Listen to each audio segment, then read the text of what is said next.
Nipples या एरोला शरीर के अन्य हिस्सों की तुलना में ज़्यादा सेंसिटिव पार्ट होते हैं। आपकी एज या सिचुएशन के अकॉर्डिंग आप अपने शरीर के इस हिस्से में काफ़ी बदलाव भी महसूस कर सकते हैं। प्यूबर्टी से लेकर के प्रेगनेंसी और मेनोपॉज तक आप इनके आकार में भी कई तरीके के बदलाव देख सकते हैं। पर इस हिस्से में कभी कभी आप फील कर सकते हैं कि जैसे आपको निपल्स के एरिया में खुजली होगी, रैशेस हो गए, दाने हो गए। यदि आप भी निपल्स के एरिया में खुजली, दाने, रैशेस या किसी तरीके का फंगल इन्फेक्शन को झेल रहे हैं तो आज की ये वीडियो सिर्फ आपके लिए है। तो हेलो एवरीवन, मैं हूं जया मलिक और आज की वीडियो में हम बात करेंगे ऐसे कुछ कारणों के बारे में जिनकी वजह से निपल के एरिया में खुजली, रैशेस, दाने, फंगल इन्फेक्शन तक हो सकता है। साथ ही साथ हम बात करेंगे इन्हीं कारणों को घर पर ही ठीक करने के कुछ उपायों के बारे में। लेकिन आगे बढ़ने से पहले दोस्तों आपको इस वीडियो को लाइक करना है, पहली बार मेरे चैनल पर आए हैं चैनल को सब्सक्राइब करना है, पास में एक बेल आइकन है उसको भी जरूर हिट करना है ताकि ज़रूरी वीडियो की नोटिफिकेशन आपको टाइम टू टाइम मिल जाए। इंस्टाग्राम पर मुझे फॉलो कर सकते हैं, इंस्टाग्राम हैंडल है jayamalik81, जहां पर आप मुझे वीडियो से रिलेटेड अपने क्वेश्चन पूछ सकते हैं। आप मुझे फॉलो कीजिएगा, अपने क्वेश्चन पूछिएगा, मैं आपको जवाब ज़रूर दूंगी। इससे पहले भी दोस्तों मैं अपने चैनल पर ढेर सारे वुमेन हेल्थ एंड हाइजीन से related videos, DIY home remedies share कर चुकी हूँ। ये रही इनकी प्लेलिस्ट। इन प्लेलिस्ट का लिंक आपको डिस्क्रिप्शन बॉक्स या आई बटन में ज़रूर मिल जाएगा।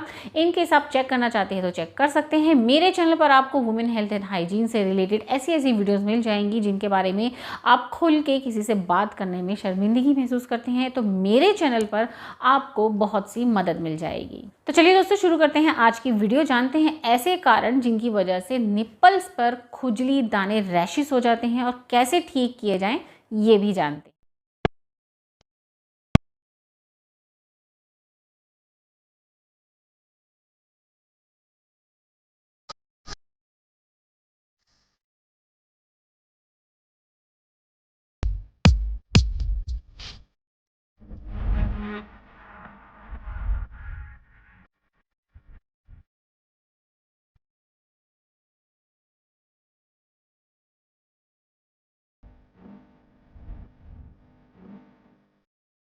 नंबर 1 है मौसम में बदलाव के कारण। जाड़े का मौसम हो या हो ड्राई वेदर, ब्रेस्ट के साथ साथ ऐसा वेदर हमारी पूरी बॉडी में खुजली पैदा कर सकता है। साथ ही साथ आप ये भी नोटिस करेंगे कि ड्राई वेदर के कारण आपके निपल्स के एरिया पर आपको ड्राइनेस ज़्यादा हो गई है, वहाँ पर दरारें सी बन गई हैं या फिर आप फील कर सकते हैं कि वहाँ पर आपको खरोच जैसा पड़ गया है। तो इसके लिए दोस्तों आपको क्या करना है, सबसे पहले अपनी एक आदत में सुधार लाना है। अगर आपको आदत है बहुत ज़्यादा देर तक नहाने की तो अपनी इस आदत में सुधार लेके आइए। 5 से 7 मिनट तक अपने नहाने को निपटा लीजिए। जब भी नहाएं गुनगुने पानी का इस्तेमाल कीजिए, ज़्यादा गर्म पानी से नहीं नहाइए। ज़्यादा गर्म पानी से नहाने से आपकी बॉडी के जो एसेंशियल ऑयल्स होते हैं वो हट जाते हैं, जिसके कारण स्किन जो है कुछ ज़्यादा ही ड्राई होने लग जाती है और हमारे शरीर के कुछ सेंसिटिव पार्ट्स होते हैं जहाँ पर आपको खुजली फील हो सकती है। लाइक आपको निपल्स के ऊपर, आपको अंडर आर्म्स में, आपके इंटीमेट एरिया में आपको ज़्यादा खुजली फील हो सकती है। साथ ही साथ बॉडी को पोंछने के लिए आपको तौलिए से धीरे धीरे थपथपा के पोंछना चाहिए, खास करके अपने सेंसिटिव पार्ट्स जो बॉडी के होते हैं लाइक निपल या इंटीमेट एरियाज होते हैं वहाँ पर आपको तौलिए से ज़ोर ज़ोर से रगड़ के नहीं पोंछना चाहिए। इससे वहाँ की स्किन डैमेज हो जाएगी, ज़्यादा ड्राई हो जाएगी, फिर आपको बहुत जल्दी वहाँ पे दाने, खुजली की प्रॉब्लम भी शुरू हो जाएगी। और बॉडी पोंछने के बाद वहाँ पर अच्छा सा क्रीम या मॉइस्चराइज़र ज़रूर इस्तेमाल कीजिए। देखिए मैं ये आपको ज़रूर सलाह दूंगी कि कई लोगों को बहुत गलत फहमी है कि सिर्फ वो सर्दी के दिनों में ही अपनी बॉडी पर मॉइस्चराइज़र लगाते हैं। जी नहीं, आपको गर्मी के दिनों में भी गर्मियों में लगाए जाने वाला क्रीम, मॉइस्चराइज़र अपनी बॉडी पे ज़रूर लगाना चाहिए ताकि बॉडी का pH लेवल, मॉइस्चराइजेशन लेवल बरकरार रहे, ज़्यादा ड्राई स्किन ना हो। ज़्यादा ड्राई स्किन होगी तो आपको प्रॉब्लम्स होगी। तो इन सारी बातों का ध्यान आप ज़रूर रखिएगा। नंबर 2 है नया साबुन या लोशन आपके बॉडी की निपल के एरिया की खुजली को बढ़ा सकता है। यदि आपने नहाने के लिए रिसेंटली कोई नया साबुन या लोशन या बॉडी वॉश का इस्तेमाल शुरू कर दिया है तो हो सकता है उसके अंदर जो मौजूद केमिकल्स हैं वो आपके निपल्स के एरिया पर खुजली कर रहे हों। या हो सकता है आपने कपड़े धोने के लिए कोई नया डिटर्जेंट पाउडर इस्तेमाल शुरू कर दिया है तो उसके अंदर के जो केमिकल्स होते हैं वो कपड़ों पे जम जाते हैं और जब आप वही कपड़े पहनते हैं, लाइक अपने अंडर गारमेंट्स वगैरह पहनते हैं, तो वो आपके निपल के एरिया पे या इंटीमेट एरिया पे खुजली पैदा कर सकते हैं। तो इसके लिए आपको क्या करना है, ऑब्वियसली आपने जो भी नया साबुन या डिटर्जेंट यूज़ करना शुरू किया है जिससे आपको प्रॉब्लम बढ़ती ही चली जा रही है, तो ऑब्वियसली उसको बंद कर दीजिए यूज़ करना। साथ ही आपको ऐसे साबुन या डिटर्जेंट का इस्तेमाल करना चाहिए जो हाइपोएलर्जेनिक हो, आपकी स्किन के लिए फ्रेंडली हो, उसमें किसी तरीके के फालतू केमिकल्स या खुशबूदार साबुन का इस्तेमाल ना करें। अगर आपकी बॉडी पर खुशबूदार चीज़ें एलर्जी करती हैं तो इन चीज़ों का आप हमेशा ध्यान रखिए। साथ ही ये ध्यान रखिए कि आपने क्या कोई नए तरीके का परफ्यूम वगैरह इस्तेमाल करना शुरू किया है, क्योंकि खुशबू वाले परफ्यूम्स में ज़्यादातर केमिकल्स होते हैं, तो वो भी आपके निपल के एरिया पर नुकसान पहुंचा सकते हैं। नंबर 3 है आपके अंडरगारमेंट्स में या आपकी ब्रा में यूज़ किए जाने वाली इलास्टिक। आप जिस प्रकार की ब्रा पहनती हैं आपको ज़रूर ध्यान देना होगा कि हो सकता है उस ब्रा का कपड़ा, यानी कि आप सिंथेटिक ब्रा पहनती हैं तो उस ब्रा का कपड़ा जो है आपके निपल के एरिया पर टच करता है, और हो सकता है मौसम में बदलाव के कारण जो सिंथेटिक कपड़े होते हैं वो ज़्यादा पसीना क्रिएट करते हैं, जिसके कारण आपको खुजली हो सकती है। आप जिस तरीके की ब्रा पहनती है उसका इलास्टिक भी आपको कई तरीके के इन्फेक्शन दे सकता है, कई तरह की खुजली पैदा कर सकता है। तो आपको इसके लिए करना क्या है, आपको ध्यान देना है कि आप जो ब्रा पहन रहे हैं उसको पहनने से आपको प्रॉब्लम आपकी बढ़ रही है, तो उस चीज़ को नोटिस कीजिए और उस तरीके की ब्रा को, अंडरगारमेंट्स को इस्तेमाल करना बंद कर दीजिए। कोशिश कीजिए, अगर आपको आपकी इस एरिया पे ज़्यादा से ज़्यादा पसीना आता है तो कॉटन की ब्रा पहनना ही प्रेफर कीजिए।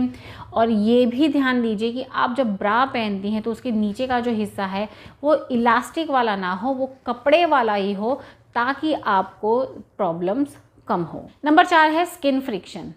देखिए, अगर आप एक्सरसाइज करती हैं या फिर आप जिम जाती हैं, तो अगर आप टाइट ब्रा पहनती हैं या आपको पता ही नहीं है कि हमें जिमिंग के लिए या फिर एक्सरसाइज के लिए किस तरीके की ब्रा वगैरह पहनना चाहिए, तो आपकी ये अधूरी जानकारी आपके लिए मुसीबत बन सकती है।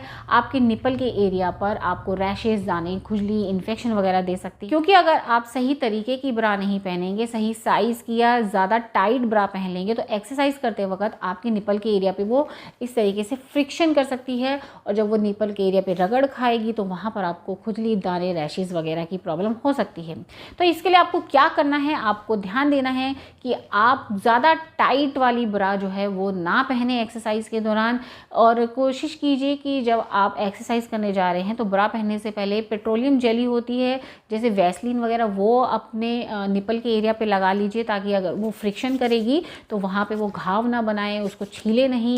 साथ ही आप ये भी कोशिश कीजिए कि आप सही साइज़ की ब्रा पहन कर जा रहे हैं। नंबर 5 है इरेगुलर पीरियड्स या फिर मेनोपॉज। अगर आपको इरेगुलर पीरियड्स की प्रॉब्लम है, यानी कि आपका पीरियड्स जो है वो टाइम से नहीं आता है, आगे पीछे बहुत ज़्यादा गैप हो जाता है, या आपको मेनोपॉज हो गया है। मेनोपॉज का मतलब होता है आपको पीरियड्स होना बंद हो गए हैं, यानी कि आप 40 से 45 की उम्र या 48 की उम्र तक पहुंच गए हैं और आपको पीरियड्स नहीं हो रहे हैं, तो भी आपको निपल के एरिया पर इस तरीके की प्रॉब्लम देखने को मिल सकती है, क्योंकि मेनोपॉज के दौरान या इरेगुलर पीरियड्स के कारण एस्ट्रोजन का लेवल जो है वो कम हो जाता है, जिसके कारण शरीर में जो ज़रूरी ऑयल्स बनने होते हैं वो बनना कम हो जाते हैं, या कह सकते हैं मेनोपॉज के कारण वो बंद हो जाते हैं, जिसकी वजह से आपकी स्किन ज़्यादा ड्राई होने लगती है और आपके सेंसिटिव पार्ट, जैसे कि आपका इंटीमेट एरिया, आपके निपल के एरिया, जो सेंसिटिव पार्ट्स होते हैं वो ज़्यादा ड्राई होने लग जाते हैं, जहाँ पर आपको दाने, खुजली, रैशेस की प्रॉब्लम होने लग जाती है। तो इसके लिए आपको क्या करना है, आपको अपने शरीर की देखभाल ना सिर्फ बाहर से, अंदरूनी रूप से भी करनी होगी।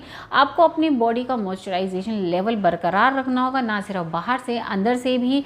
आप अपने डाइट में अच्छे अच्छे फल, सब्जियों को शामिल कीजिए, खूब पानी पीजिए, माइल्ड बिना केमिकल वाला मॉइस्चराइज़र ही अपने उस एरिया पे इस्तेमाल कीजिए, ताकि आपको खुजली की प्रॉब्लम ज़्यादा ना हो। देखिए, जितने मैंने आपको 5 प्रॉब्लम्स बताई हैं और उनके तरीके बताए हैं, मैंने आपको किसी भी तरीक़ों में ये नहीं बताया कि बाज़ार से जाइए और ऐसी एंटीसेप्टिक क्रीम खरीद के लाइए और अपने निपल्स के एरिया पे लगाइए।